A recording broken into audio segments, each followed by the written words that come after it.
Imagine a world where warmth was a luxury, a prize hard-won through cunning and resourcefulness. In medieval times, the biting cold of winter was a formidable foe, especially for the upper class, who transformed their drafty castles into sanctuaries of coziness.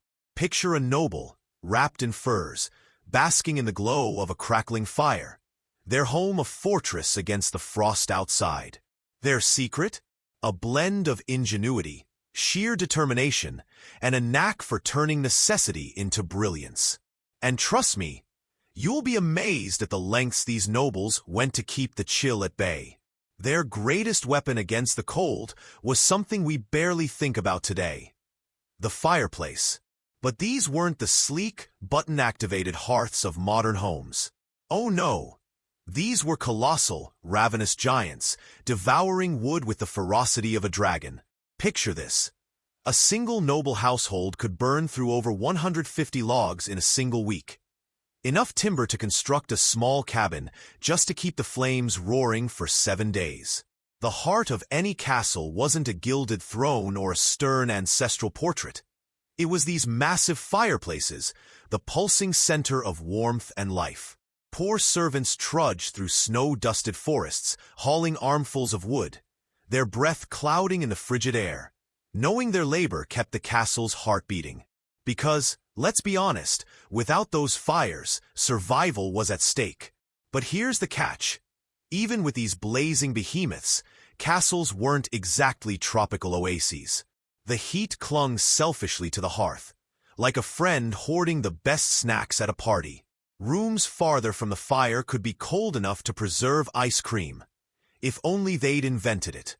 Medieval nobles played a relentless game of chase, scooting closer to the flames in a dance for warmth, their heavy cloaks trailing behind them. Yet, their ingenuity shone through in a game-changing invention: the chimney. Before chimneys, smoke loitered in rooms like an unwelcome guest, choking the air. Chimneys were revolutionary, whisking smoke away while letting warmth linger. A medieval miracle that let you breathe and stay toasty at the same time. The wealthiest nobles took it further, engineering what I call heat highways through their castles. Multiple fireplaces were strategically placed, warming key rooms like the Great Hall or private chambers, while less important spaces, like the dreaded North Tower in January, were left to freeze. If someone invited you to meet there in winter, they weren't your friend. This was their version of modern multi-zone heating, except instead of tweaking a thermostat, nobles relied on a small army of servants hauling logs up winding staircases. These fireplaces weren't just heat sources. They were the medieval equivalent of a bustling social hub. Picture lords and ladies gathered around the flickering flames, swapping gossip, grumbling about the weather, some things never change, and basking in the hard-earned coziness they'd fought to maintain. When night fell, the battle against the cold shifted to the bedchamber, a sanctuary of comfort that rivaled a modern luxury spa, minus the scented candles but with heaps of feathers. Medieval nobles didn't let freezing nights ruin their sleep. Their beds were cloud-like masterpieces, stuffed with down feathers from over 100 birds. Imagine sinking into a mattress so plush you'd sleep past noon. And who could blame you?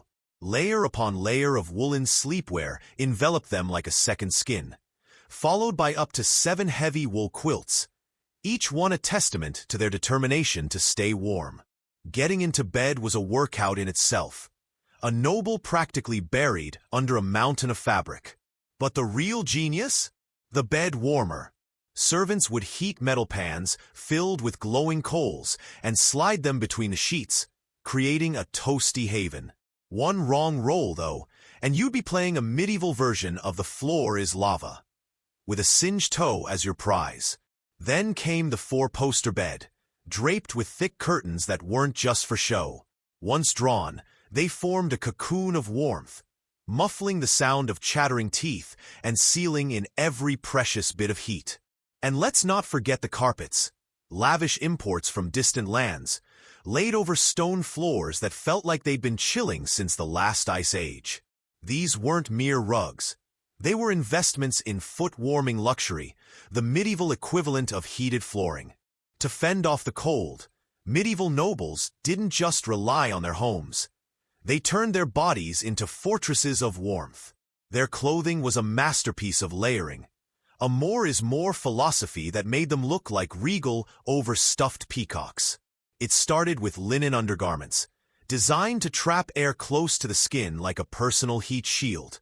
Over these came woolen tunics and gowns, woven from the finest sheep's wool, sometimes from up to 5 sheep per outfit. These weren't your scratchy, off-the-rack sweaters. They were so expertly crafted that some survive in museums today. The real showstoppers were the outer layers, fur-lined cloaks and velvets that would make a modern fashionista swoon. These cloaks, lined with fox or marten furs, weren't just status symbols. They were walking blankets, creating a toasty microclimate around their wearer. Medieval seamstresses and tailors were like thermal engineers, designing garments with fitted points to trap warm air in pockets. A personal greenhouse effect sans environmental guilt. Velvet, with its thick pile, was the medieval equivalent of high-performance fabric, insulating like a charm. Picture a noble in a fur-lined velvet gown, striding through a chilly hall, their outfit working in harmony with the roaring fireplace, feather-stuffed bed, and even the ambient warmth of indoor animals. Speaking of which, nobles had some unusual roommates in their quest for warmth. Cats weren't just adorable fireside companions. They were purring hot water bottles. But the real MVPs? Livestock. Yes, some nobles invited cows and sheep inside during winter, raising the temperature by 5 to 10 degrees in their vicinity. These four-legged heaters had designated areas with straw-covered floors, and servants, bless their souls, handled the less glamorous cleanup duties. It was a win-win. The animals stayed cozy, the nobles stayed warm, and everyone ignored the occasional moo echoing through the halls. The castles themselves were marvels of thermal engineering. Those massive stone walls, up to 12 feet thick, the height of 2 men stacked atop each other, were medieval thermal batteries. Dense stones absorb heat from the sun or fireplaces during the day, releasing it slowly at night like a stone sponge. Windows, small and south-facing, acted like primitive solar panels, capturing sunlight while minimizing heat loss. Their angled design, narrower outside, wider inside, funneled light into rooms while keeping cold air at bay, a medieval spotlight system crafted with precision. Thatched roofs, up to 2 feet thick, were the cherry on top, packed with straw or reeds to create air pockets that trapped warmth like nature's bubble wrap. These roofs kept heat in during winter and out in summer, lasting up to 60 years, a testament to medieval craftsmanship. Winter also brought out the nobles' social ingenuity. They turned body heat into a heating strategy, hosting lavish feasts in their great halls. Picture 50 or 60 people, each radiating the heat of a 100-watt bulb, transforming the hall into a human-powered radiator. Add roaring fires, steaming dishes, and lively medieval jigs in 7 layers of wool, and the temperature could rise several degrees. These gatherings weren't just for warmth. They were strategic, scheduled for the coldest months, with multi-day feasts doubling as social and thermal survival. Musicians played, storytellers spun tales, and a heated debate about politics could warm a room faster than any fireplace. It was drama-powered heating, medieval style. For the ultra-wealthy, warmth went high-tech with the hypo-cost, medieval underfloor heating. A furnace sent hot air through hollow spaces beneath floors and within walls, radiating cozy warmth upward. Maintaining it was no small feat, with servants tirelessly stoking fires and clearing soot. But for those who could afford it, walking on warm tiles in January was the ultimate flex. The castle kitchen, though, was the unsung hero of warmth. Massive cooking fires doubled as heating plants, simmering stews for hours to keep the flames alive.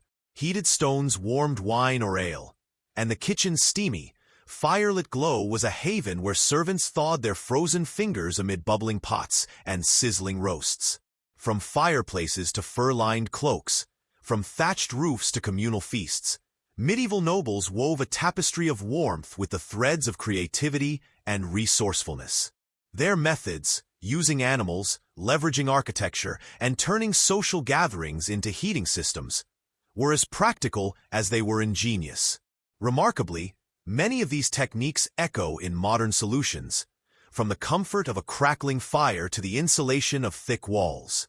Their story is a reminder that necessity breeds innovation, a timeless lesson that continues to inspire us to blend history with practicality in our quest for comfort.